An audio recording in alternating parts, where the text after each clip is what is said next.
Assalamualaikum warahmatullahi wabarakatuh. Selamat siang teman-teman dan selamat siang juga kepada Bapak Dian Andesta Bajuri MPD.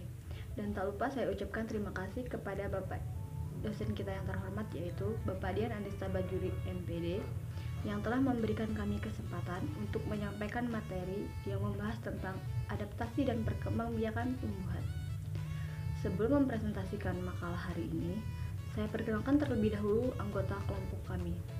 Yang pertama, Niwain Karina Winasari, saya sendiri selaku moderator. Yang kedua, Wila Putri Windasari selaku penyaji pertama. Yang ketiga, Septiani selaku penyaji kedua. Yang keempat, Dewa Gede Krisnawardana selaku penyaji ketiga. Untuk presentasi pertama, saya persilahkan kepada Wila Putri Windasari. Assalamualaikum warahmatullahi wabarakatuh. Terima kasih kepada moderator. Di sini saya akan memaparkan materi 2.1, yaitu pembagian klarifikasi tumbuhan. Yang pertama adalah tumbuhan berkeping dua atau sering kita sebut dengan dikotil. Tumbuhan dikotil adalah suatu tumbuhan berbunga yang mempunyai biji berkeping dua. Tumbuhan ini masuk ke dalam kelompok dikotil karena memiliki sepasang daun lembaga yang sering kita kenal dengan ketiledon. Adapun ciri-ciri tumbuhan dikotil. Tumbuhan dikotil adalah keping bijinya dapat terpecah menjadi dua, tidak mempunyai kelotil atau pelindung ujung batang. Batang serta akar mempunyai kandungan kambium yang bermanfaat untuk membias makanan pada tanaman dikotil. Mempunyai batang terbelah dengan ruas batang yang tidak beraturan. Mempunyai akar dengan forma tanggung, berdaun majemuk, mempunyai mahkota bunga, kelopak bunga, dan benang sari bunga. Mempunyai daun yang bertulang sejajar. Punya struktur-struktur dari tumbuhan dikotil ini. Yang pertama ada struktur daun, struktur pohon, dan struktur akar. Struktur daun adalah merupakan bagian tanaman yang lazim memiliki format lembaran pipi dan berwarna hijau. Fungsi daun merupakan sebagai tempat penciptaan makanan untuk seluruh tubuh tumbuhan melewati proses fotosintesis. Nah, adapun struktur dari daun ini yaitu epidermis. Epidermis merupakan meliputi sel-sel kipas yang stomata. Epidermis daun sendiri dapat pula menjadi trikoma yang bermanfaat untuk mengayomi dan memantulkan radiasi cahaya matahari. Jaringan dasar berada di antara kedua epidermis. Dan yang terakhir adalah berkas pengangkut ada pada tulang daun yang memiliki susunan laksana pada batangnya. Dan yang kedua adalah struktur batang. Batang adalah bagian dari tanah yang terdapat di permukaan tanah yang kegunaannya sebagai lokasi tumbuhan daun dan sarana lintas air. Sel ini kegunaannya sebagai tempat terbit masuknya gas pada tumbuhan. Jaringan penyusun pada batang tanaman dikotil merupakan epidermis. Yang satu adalah epidermis. Yang kedua adalah konteks, yang ketiga endodermis, yang keempat plom, dan yang kelima silem. Atau yang terakhir adalah akar. Akar adalah organ tanaman yang letaknya sedang di dalam tanah dan memiliki faedah menyerap air mineral dan melakukan sebagai bahan pondasi yang kokoh. Adapun secara anatomi, akar itu tersusun oleh lapisan jaringan pokok antara lain epidermis memiliki faedah sebagai penyerap air. Konteks memiliki faedah ialah sebagai lokasi menyimpan zat. Endodermis memiliki faedah dapat menata lalu lintas zat ke dalam pembuluh akar. Dan yang terakhir adalah silinder pusat atau sele, yaitu terdiri dari persiket, silem, serta plom. Baiklah, terima kasih kepada penyaji pertama yang telah memaparkan materinya. Selanjutnya saya persilakan Septiani selaku penyaji kedua untuk memaparkan materi. Saya ucapkan kepada moderator yang telah memberikan saya waktu untuk memaparkan materi tentang dua tumbuhan monokotil atau berbiji tunggal. Tumbuhan monokotil merupakan tumbuhan yang memiliki biji tunggal tidak terbelah atau hanya berkeping satu. Monokotil salah satu dari kelompok besar tanaman berbunga. Bagian besar dari mereka dibedakan oleh keberadaan satu daun biji dalam embrio yang terkandung dalam biji. Karakter fisik tumbuhan monokotil ditandai oleh biji-biji dengan kotiledon tunggal, daun-daun yang berjajar paralel. A. Ciri-ciri tumbuhan monokotil. 1.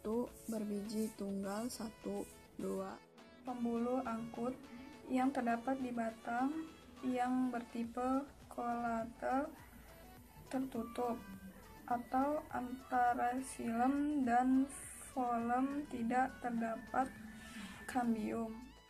Umumnya pada batang dan akar tidak mempunyai kambium sehingga tidak bisa terjadi pertumbuhan sekunder dan tidak akan tumbuh membesar. Tapi ada juga tumbuhan monokotil yang berkambium.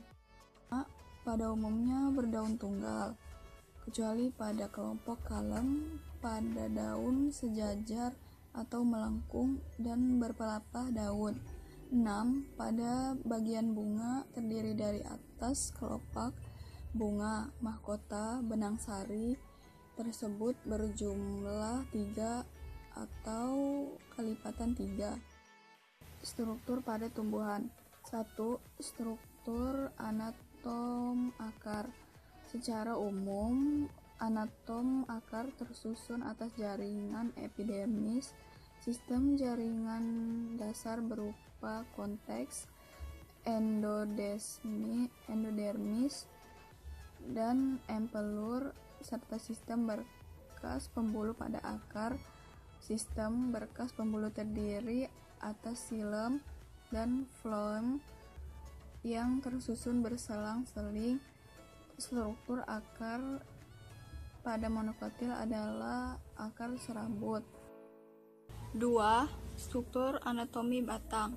Secara umum, batang tersusun atas epidermis yang berkutila dan kadang terdapat stoma sistem. Jaringan dasar berupa konteks dan empelur. Sistem berkas pembuluh yang terdiri atas xilem dan phloem. Xilem dan phloem tersusun beberapa pada kedua kelas tumbuhan tersebut. Xilem dan phloem tersusun melingkar pada tumbuhan dikotil dan tersebar pada tumbuhan monokotil. Anatomi daun. Daun tersusun atas epidermis yang berkualitas, yang terdapat stoma dan trikoma. Sistem jaringan dasar pada daun monokotil dan dikotil dapat dibedakan. Pada tumbuhan dikotil, sistem jaringan dasar atau mesofil dapat dibedakan atas jaringan pagar dan bunga karang. Tidak demikian halnya pada monokotil, khususnya famili gram. Daun pada tumbuhan monokotil sejarah dan cenderung melengkung. C. Klarifikasi tumbuhan monokotil. 1.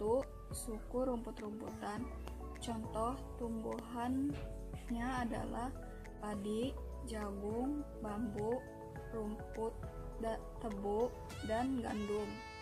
2. Suku pinang-pinangan. Contoh kelapa sawit, aren, dan salak.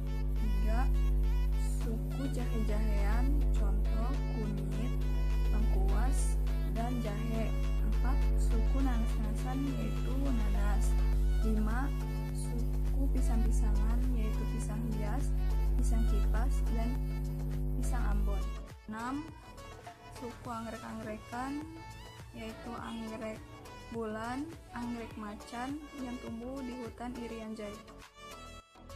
Terima kasih kepada penyaji kedua yang telah memaparkan materinya. Selanjutnya, saya persilakan Dewa Gede Krisnawardana untuk memaparkan materi selanjutnya. Baik, terima kasih kepada moderator yang telah memberikan waktu kepada saya untuk menjelaskan materi mengenai reproduksi generatif dan vegetatif. 1. Reproduksi generatif. Reproduksi generatif adalah perkembangbiakan tumbuhan secara kawin atau seksual yang membutuhkan alat kelamin jantan dan alat kelamin betina. Perkembangbiakan secara generatif ini ditandai dengan adanya pembuahan, di mana pembuahan adalah proses peleburan sel kelamin jantan dan sel kelamin betina yang pada akhirnya akan menghasilkan zigot dan menjadi organisme baru. Yang kedua, alat perkembangbiakan generatif tumbuhan. Alat perkembangbiakan generatif pada tumbuhan berbiji tertutup adalah bunga, di mana bunga menghasilkan sel-sel kelamin yang diperlukan dalam perkembangbiakan generatif. A. Bagian-bagian bunga. 1. Perhiasan bunga adalah bagian bunga yang pada umumnya meliputi kelopak dan mahkota bunga. Kelopak terletak pada lingkaran luar, biasanya berwarna hijau. Pada waktu bunga masih kuncup, kelopaklah yang berfungsi sebagai selubung yang melindungi bunga. Yang kedua, alat kelamin atau alat perkembangbiakan. Bagian ini terdiri dari alat perkembangbiakan jantan atau bisa disebut benang sari, dan alat kelamin betina atau disebut juga dengan putik. A. Alat benang sari terdiri dari kepala sari dan tangkai sari. Di dalam kepala sari terjadi pembentukan serbuk sari pada bunga sepatu. Seluruh tangkai benang sari berlekatan membentuk tabung tangkai sari yang mengelilingi putik. B. Putik. Biasanya putik terletak di bagian tengah dan dikelilingi oleh banyak benang sari. Bagian-bagian putik adalah kepala putik, tangkai putik, dan bakal buah. Di dalam bakal biji terkandung lembaga yang berisikan beberapa sel, seperti sel telur yang nantinya akan dibuahi oleh inti sperma. Setelah terjadi pembuahan, dinding bakal buah akan menjadi buah dan bakal biji berkembang menjadi biji. B. Variasi macam bunga dapat dibedakan menjadi dua, yaitu berdasarkan kelengkapan bagian bunga dan berdasarkan kelengkapan kelamin. Yang pertama, berdasarkan kelengkapan bagian bunga. A. Bunga lengkap. Bunga disebut bunga lengkap jika mempunyai kelopak, mahkota, benang sari, dan putik. Contohnya bunga sepatu. Bunga lengkap pasti memiliki dua alat kelamin atau bisa disebut dengan hermafrodit. Akan tetapi, bunga berkelamin ganda belum tentu merupakan bunga lengkap. Yang kedua, bunga tidak lengkap. Bunga tidak lengkap bisa disebut jika tidak memiliki salah satu atau beberapa bagian bunga baik perhiasan maupun alat kelamin. Jika bunga tidak memiliki perhiasan, dapat disebut dengan bunga telanjang. Jika bunga tidak memiliki alat kelamin, bisa disebut dengan bunga mandul. Yang kedua, berdasarkan kelengkapan alat kelamin. Dapat dibagi menjadi dua, yaitu satu, bunga sempurna. Jika mempunyai dua macam alat kelamin, yaitu benang sari dan putik. Yang kedua, bunga tidak sempurna. Jika hanya mempunyai alat kelamin satu saja. Jika bunga jantan dan bunga betina terdapat satu tumbuhan, maka disebut tumbuhan berumah satu atau monoesis. Bila bunga jantan dan betina terdapat pada individu tumbuhan yang berlainan, maka disebut diesis atau tumbuhan berumah dua. 3. Penyerbukan pada tumbuhan. Penyerbukan adalah peristiwa menempelnya serbuk sari di kepala putik. Kepala putik ada yang berbulu halus, ada pula yang berlendir. Fungsinya yaitu agar serbuk sari mudah melekat pada putik. Kepala putik. A. Perantara penyerbukan. Perantara yang menyebabkan terjadinya penyerbukan disebut polinator. Berdasarkan perantaranya, penyerbukan dapat dibagi menjadi beberapa jenis. Yang pertama, 1. Penyerbukan oleh angin. Adapun bunga yang disebabkan oleh angin mempunyai ciri-ciri bunganya. Yang pertama, tidak berwarna dan tidak mempunyai kelenjar madu. Yang kedua, serbuk sarinya berjumlah banyak dan ringan sehingga mudah diterbangkan oleh angin. Yang ketiga, kepala sari bebas dan tangkai bunga panjang serta bergoyang jika ditiup oleh angin. Yang keempat, putiknya terlentak keluar panjang dan berbulu, contohnya yaitu jagung. Yang kedua, penyerbukan oleh hewan. Adapun perantara seperti serangga, seperti kupu-kupu dan lebah, dan hewan lainnya yang berperan dalam penyerbukan seperti siput, burung, kelelawar. Adapun ciri-ciri bunganya seperti 1. Memiliki mahkota berwarna-warni sebagai daya tarik hewan. Yang kedua, berbau harum dan mempunyai kelenjar madu. Fungsinya agar disukai oleh serangga-serangga maupun hewan lainnya. Yang ketiga, penyerbukan oleh air terjadi pada tumbuhan yang bunganya terendam di air, misalnya hidrilla. Yang keempat, penyerbukan oleh manusia. Tentunya penyerbukan ini dibantu dengan pertolongan manusia, misalnya pada tumbuhan salak dan vanila. B. Penyerbukan. Berdasarkan asal serbuk sari, penyerbukan dapat dibagi menjadi 4 jenis. Yang pertama yaitu penyerbukan sendiri atau autogami. Adalah penyerbukan yang menempelkan serbuk sari dari suatu bunga pada kepala putik itu sendiri. Penyerbukan ini tidak menghasilkan keturunan yang bervariasi, contohnya yaitu bunga turi. Yang kedua yaitu penyerbukan tetangga, adalah penyerbukan yang menempelkan serbuk sari dari suatu bunga kepada kepala putik bunga lainnya yang masih berada pada suatu tumbuhan, contohnya yaitu tumbuhan jagung. Yang ketiga yaitu penyerbukan hibridogami, adalah penyerbukan yang terjadi saat serbuk sari berasal dari bunga yang berbeda serta pohon yang berbeda dengan putik namun dari tumbuhan yang berbeda spesies atau suku. Yang keempat yaitu penyerbukan silang atau allogamy.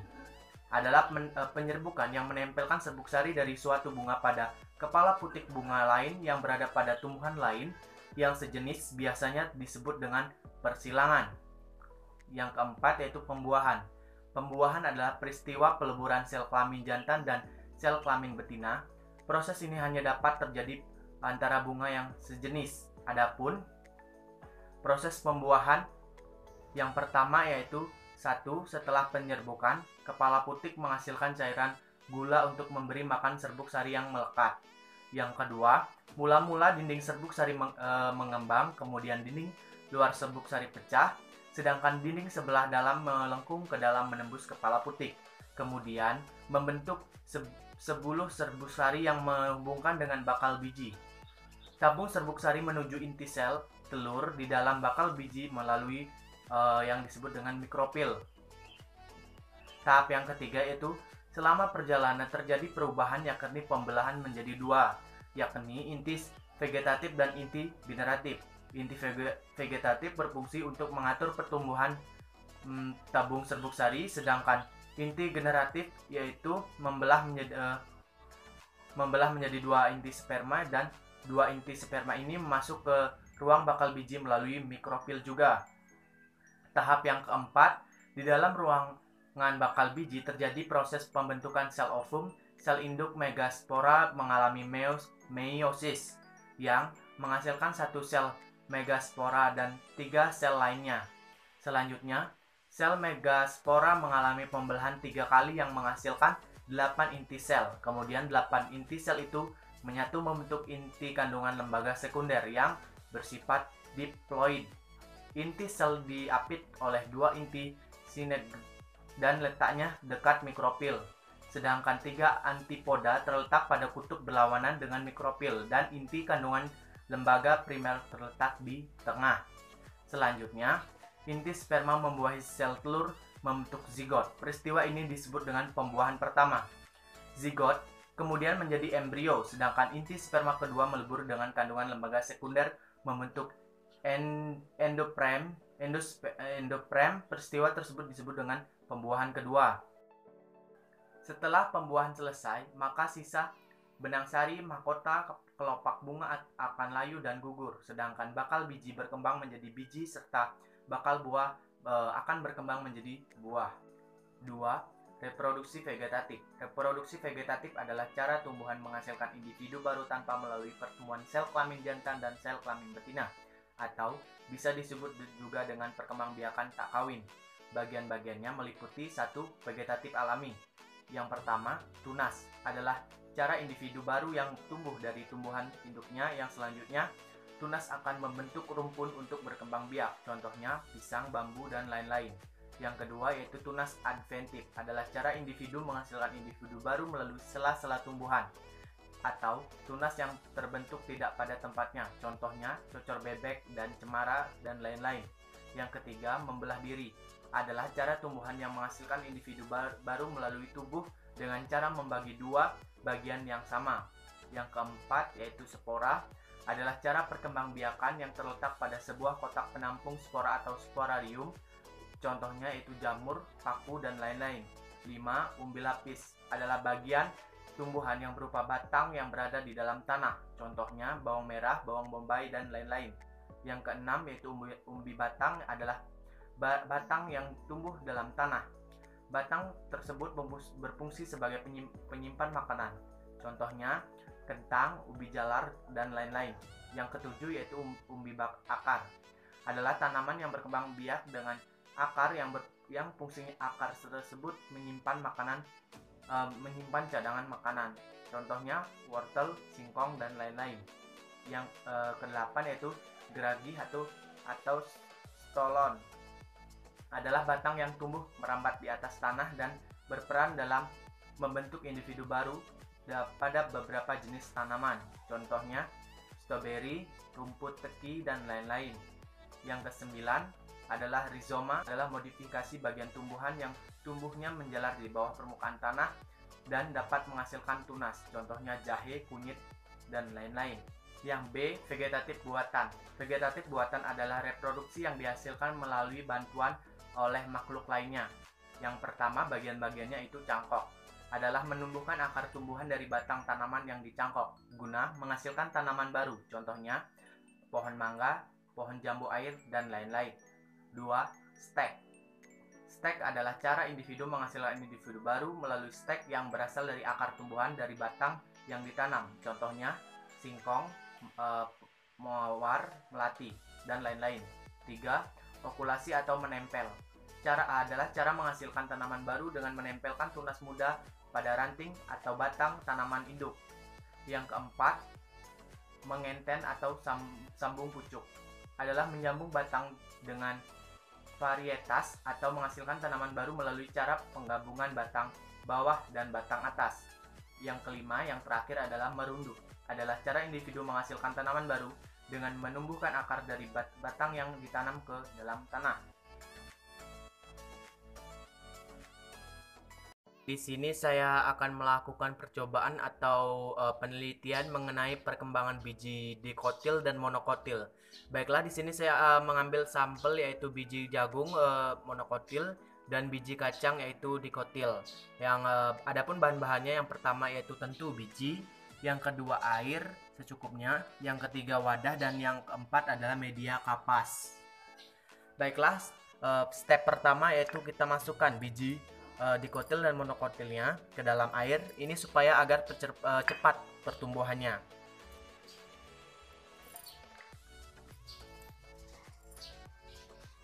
Setelah semua masuk ke dalam air, kita tunggu selama 1 hari. Nah, ini kalau sudah 1 hari, mari kita ambil bijinya. Bijinya sudah saya angkat semua. Lalu kita ambil wadah yang akan untuk kita melakukan penelitian. Pertama, masukkan kapas.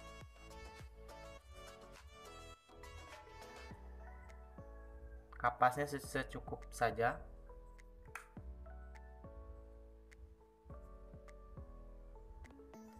Yang kedua, basahi terlebih dahulu.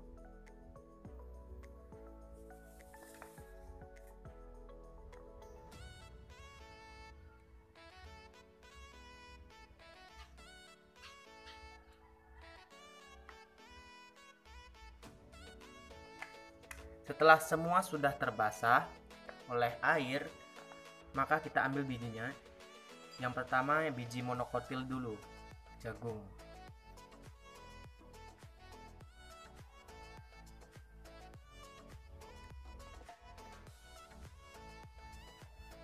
Lalu biji dikotilnya, kacang tanah.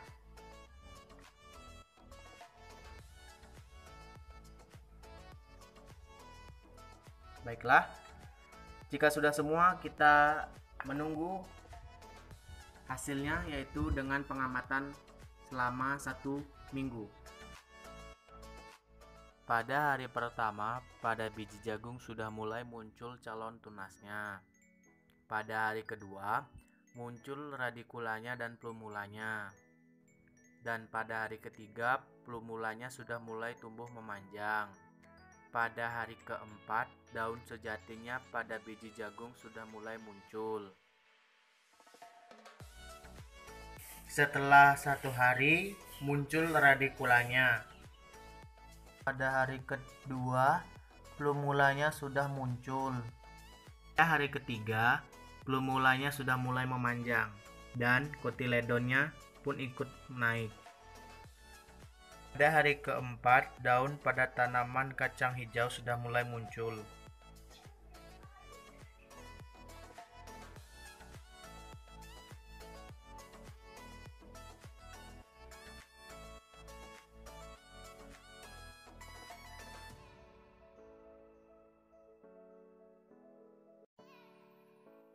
Nah, sekarang kita akan menganalisis perbedaan antara monokotil dan dikotil. Dilihat dari biji, batang, daun, bunga, dan akarnya. Baiklah, yang pertama yaitu dari biji. kita melihat dari biji. Pada biji monokotil itu memiliki satu kotiledon. Yang kedua, pada tumbuhan dikotil itu mempunyai 2 kotiledon. Nah, yang monokotil ini ada contohnya itu jagung. Yang dikotil saya ambil itu contohnya itu kacang tanah. Nah, yang kedua yaitu batang. Nih. Pada batang monokotil itu sistemnya vascular bundle-nya yang scattered atau menyebar ke segala arah atau menyebar segala arah. Terus pada batang monokotil itu tidak ada kambiumnya.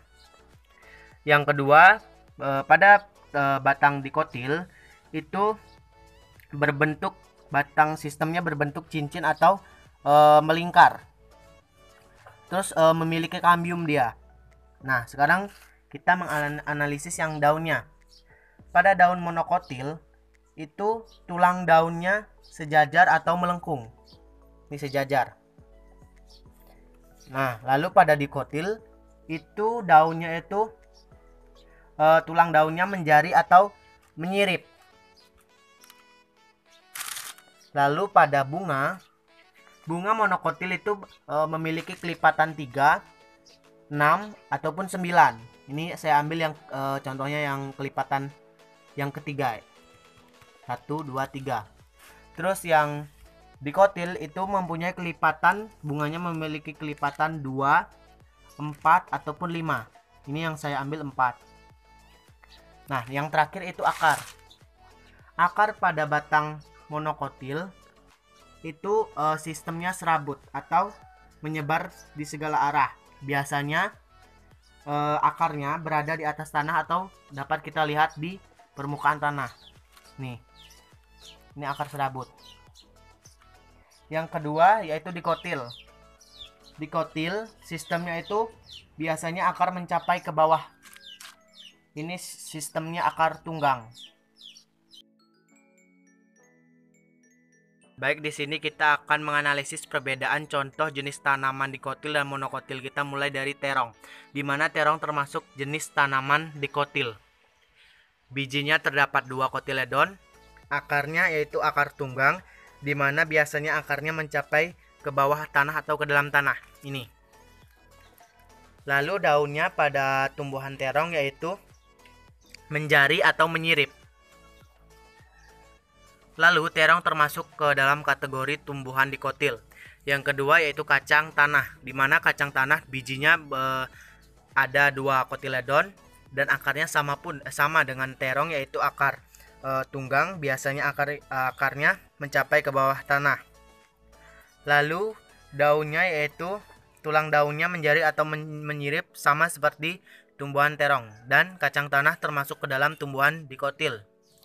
Yang ketiga yaitu tebu, di mana tebu memiliki satu kotiledon, akarnya yaitu akar serabut, di mana akarnya akan menyebar di segala arah, biasanya berada di atas tanah atau kita dapat lihat di permukaan tanah.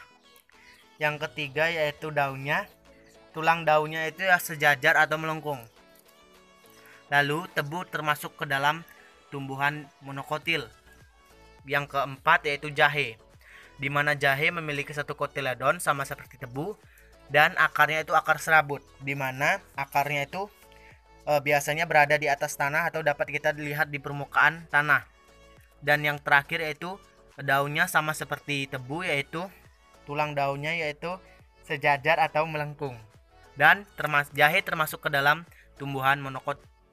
Sekian materi dari kami. Bila ada kesalahan kata dalam penyampaian, kami mohon maaf dan saya akhiri. Wassalamualaikum warahmatullahi wabarakatuh.